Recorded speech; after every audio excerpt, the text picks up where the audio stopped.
Rachna started her passion for fashion at home through Facebook. Over time, she took her business to the next level after opening not one but two clothing shops, commonly known as Sleek Fashions. I had the opportunity to sit with her to discuss her career and her future plans. I started in 2016 by online. I had a page online on Facebook, and I was able to actually get to my customers. I was ordering my products and then hand delivering it to my customers, and I actually found it interesting. So what I thought was, okay, why not I get a small place and I start doing my business. I start meeting my customers and I start providing them my services. Then in 2017, early 2017, I was able to find one small space, Rajabhai Patel Street, and then I was having the boutique upstairs, which was actually in the corner, and it was hard for my customers to come in, but it wasn't that they were not aware of the location. But then I realized I have to visit my customers and do my sales. So from there on, I started meeting them. I was hand delivering it again, but then later on I realized that I need to find a better place to do it in a better way.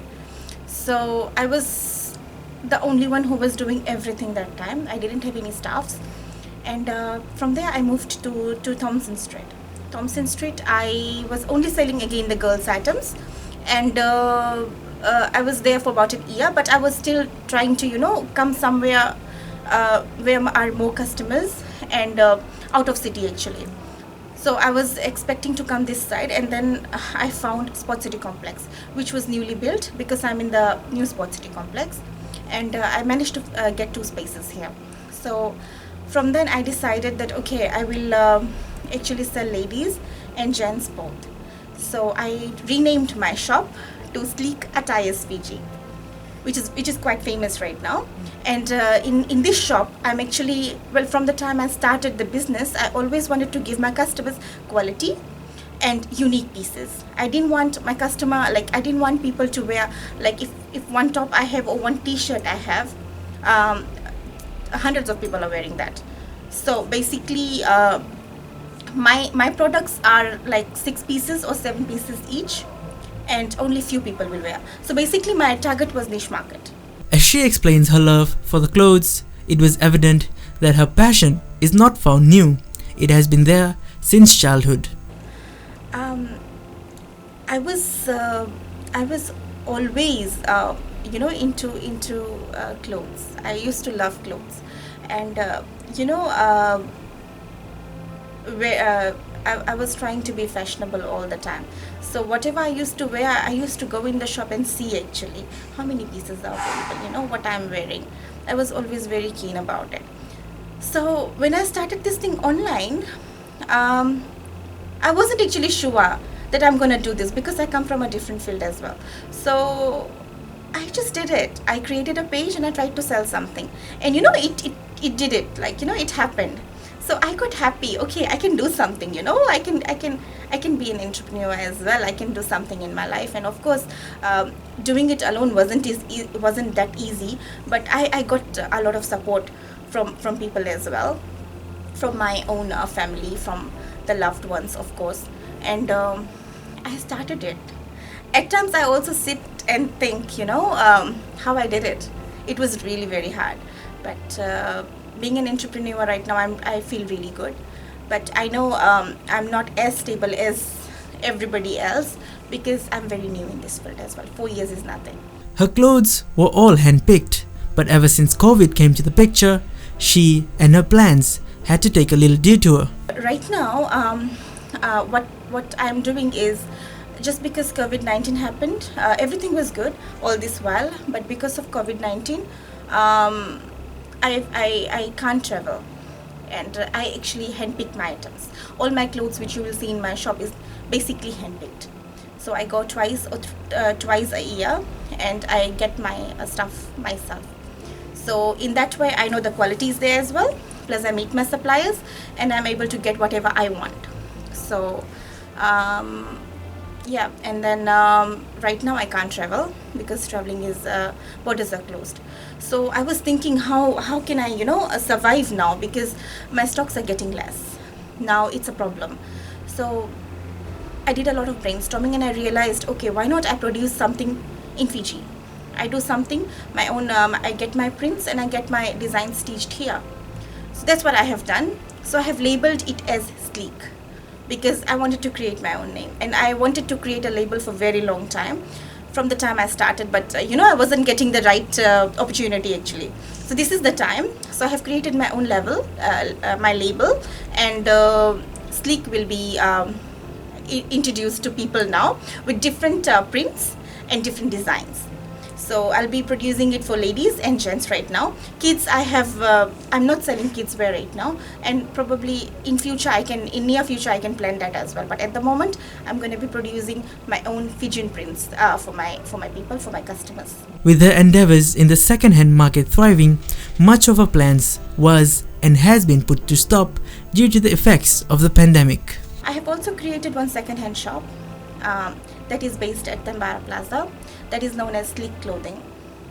And as I said, I chose second-hand field because I know the Australian quality is really good, and the people will be satisfied with whatever they get over there, and the price range is much cheaper.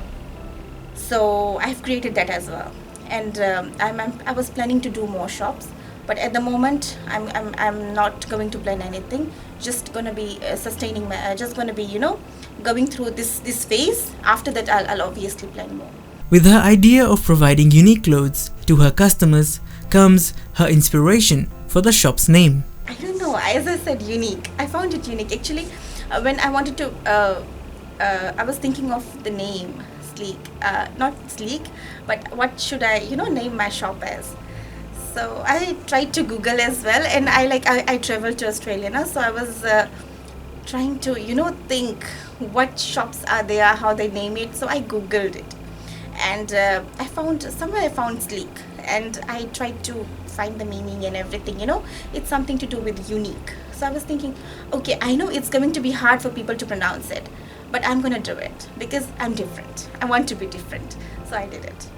From creating a Facebook page to sell her clothes to opening multiple shops, the journey she hasn't been easy. There is a big difference because when I travel, of course I get what is there, what is different there, I get it. But over here I have to choose my prints because the market is very competitive right now, and a lot of people are producing that as well, and people are calling it either Bulla prints or something else, or naming it with designers collection and other stuff.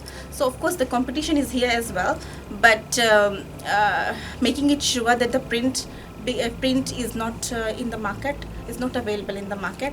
I have chosen my supplier as well very wisely, and I'm trying to make sure that I'm able to do this.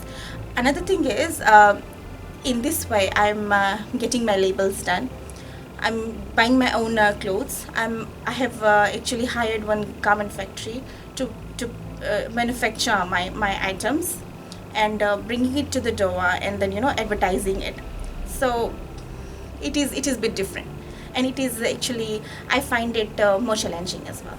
Rachana says that the demand of her customers are her top priority in terms of deciding what to make.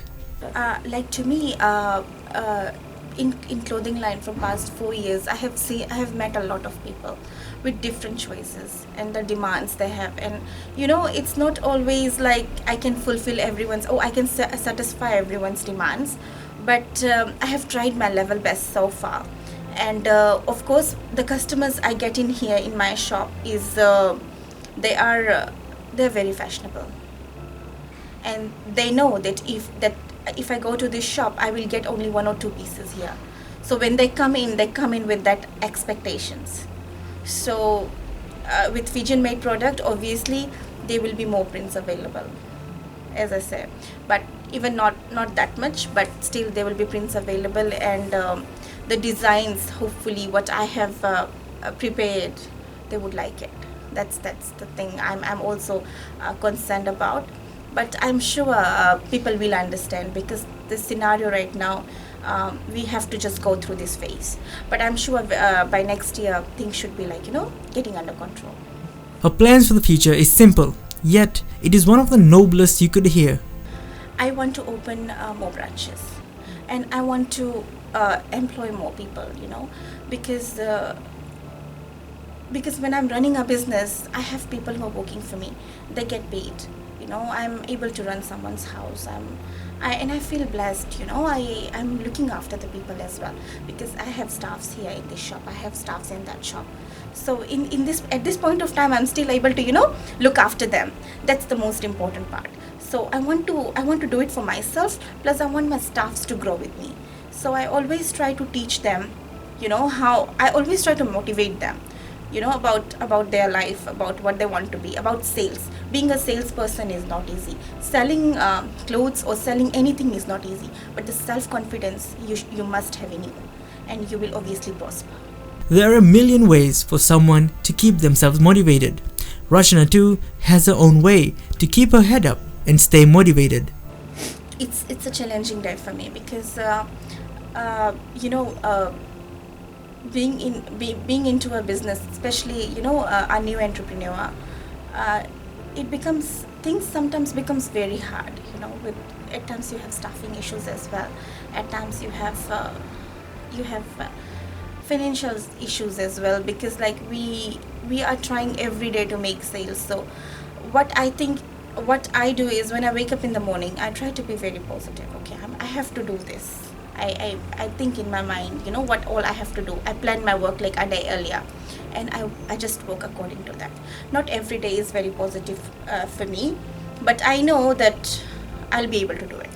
Being an entrepreneur comes with many perks and many challenges. As I ask Rachana, what is the hardest thing about being an entrepreneur for her? I came out of nowhere. Nobody knew me, and mostly you will see people who were well known. Who it's very easy for them, to come in business and to do business. Whereas for me, it was very difficult, because I come from a background, like a different background, and nobody knew me, and introducing myself with the product was very, very difficult.